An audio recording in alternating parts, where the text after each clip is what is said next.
Hey there, it's Kimberly Lucht, and today I want to talk a little bit about how to juggle all the moving parts of your life without burning out, and also in a way that still feels good, right? I think a lot of us are just kind of like scrambling around and trying to get all the things done for work or for your business, and also take care of your health, and also take care of your family and your friends, and maybe your partner if you have one. And it's a lot. And it's not to say that all of these things are not good things. A lot of them are blessings. It's a blessing to have a business. It's a blessing to have a job. It's a blessing to have a partner in your life. It's a blessing to have family and friends and good health and a body that you need to take care of, right? By eating and sleeping and doing all those things. And something that I really love to think about when I hear people say, oh my God, I'm just so overstretched, I'm so just in this go, go, go mentality is there a better way? Maybe there's an easier way to approach it. And it's not totally clear yet what that might be, but maybe there's a way to figure that out together. And so are you with me today in trying to see okay, how can we make this feel a little easier for you, and also a little more like, yes, it feels good, I'm not burning out. How does that sound? If that sounds amazing, then you're in the right place. We're gonna dive into a few tips that I think are really gonna help. And the first tip is to decide what's most important right now. So yes, there's a lot of moving parts, and yes, there's a lot of people, and yes, there's a lot of goals and tasks that you probably have on hand.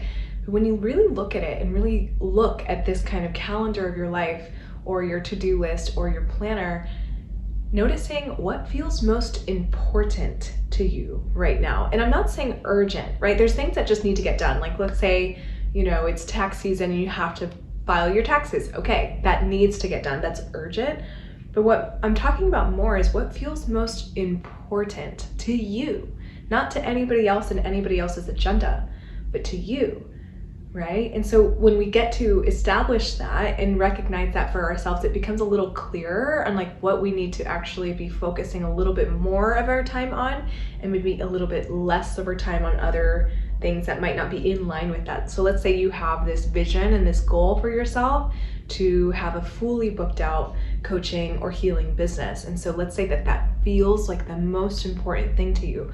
If that's the case, then what I recommend is having that be pretty much the start of your day, having that be first. Why first? This goes into tip number 2. Do what's most important in the morning.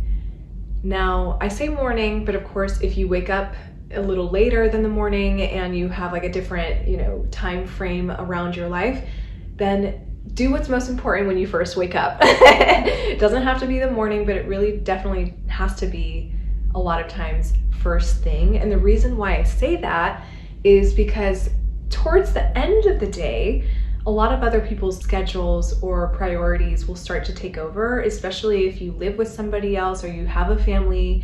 It's just natural for things to really ebb and flow towards the end of the day or the middle of the day even.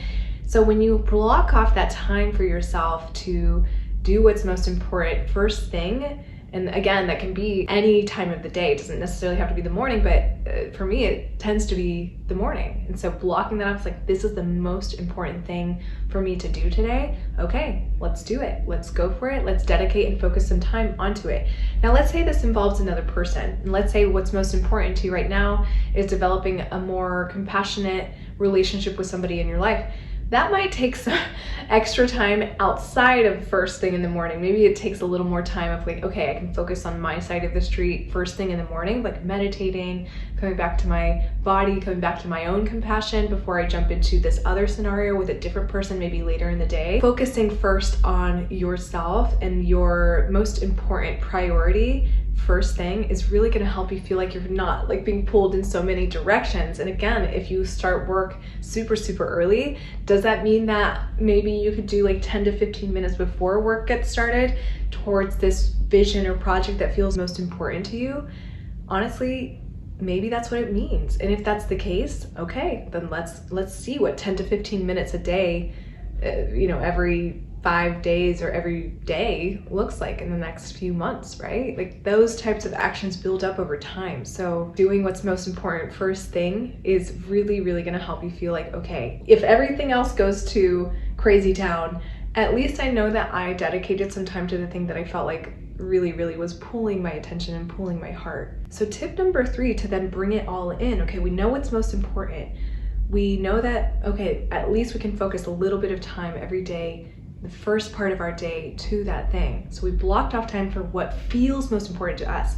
Next is tip number 3. How do we then loop it all in? And so tip number 3 is to schedule things in consistently with everything else that feels important, that maybe isn't number 1 important, but it's like, oh, that's pretty important, right? So for example, my partner and I, Angelo, like to do date nights on Thursdays, relationship meetings on Mondays. Like, we schedule that time in so it doesn't get forgotten about or like pushed to the side just because, you know, we're tired or whatever.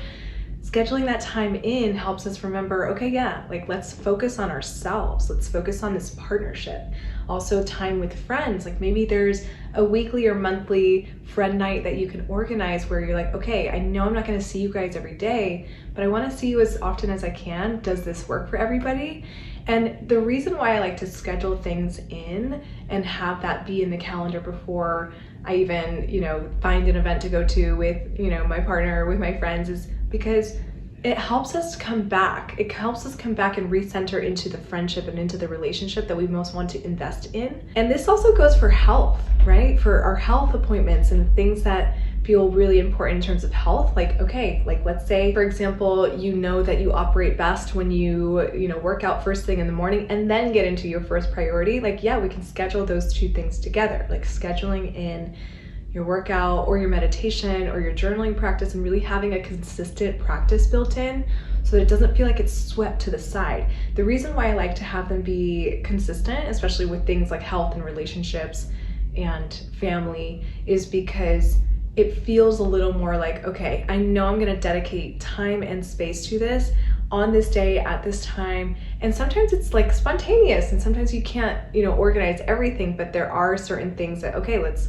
like check in with the doctor on this date, and like having these little reminders in your calendar and in your schedule can really help you bring all those things together in a way that doesn't feel like, oh my God, I forgot to do this, or oh my God, I haven't talked to this person forever. It feels a little less stressful and it feels like, okay, yeah, like I'm keeping tabs with the things and the people and the body that feels important to me. Yeah. So scheduling those things in, and I know that doesn't feel super sexy or super, you know, exciting or creative, but it helps keep the ship going. And ultimately, we feel a lot of freedom sometimes when there's a little structure in place. And so, like I said, like if it's a weekly date night or maybe a monthly friend hangout or something that feels like, yeah, okay, I can do this. Like I can do this every month or every day consistently. That structure creates the freedom for you to build on that as a foundation. Without the foundation, we're just like, okay, we can't really build anything on it. And the freedom comes when we have enough structure in place to then liberate the rest of our energy and liberate the rest of our ideas and our visions and the things that we want to do out into the world, right?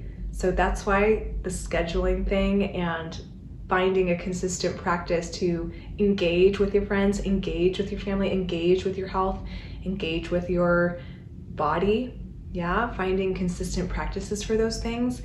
It's like, then you don't have to really think about it. It becomes a habit. It becomes something that it's just a second nature thing when you decide, okay, yeah, I want to do workouts in the afternoons and that's just going to be the thing. And of course, life has seasons, right? There's certain seasons that you're not going to be able to do all those things so routinely and so consistently.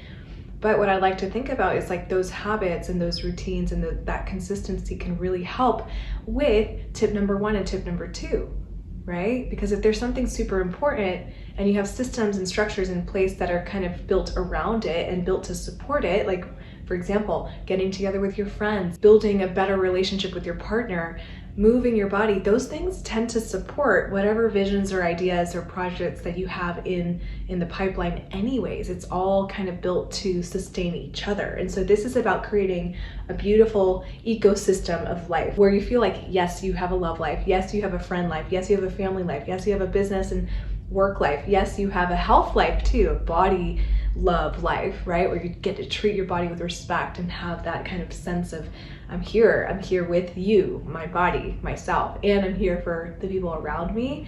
And when it's all kind of feeling like, yeah, like there's this not necessarily balanced, because I don't really think that that's something that's super, I don't know, attainable necessarily for everyone at every stage in their life. And sometimes things are gonna be really loco and like super crazy. This doesn't have to be perfect. It doesn't have to look perfect. It just has to feel good to you. So whatever ecosystem feels right for you, and whatever your main vision and main project and the most important thing right now, and there could be multiple important things, but focusing on one or two of those, I think it's going to be really helpful for you to then, okay, disperse the rest of your time and energy to all of the other parts of your life without feeling overstretched and overburdened by everyone else's needs, desires, agendas, right? We want to start with you first.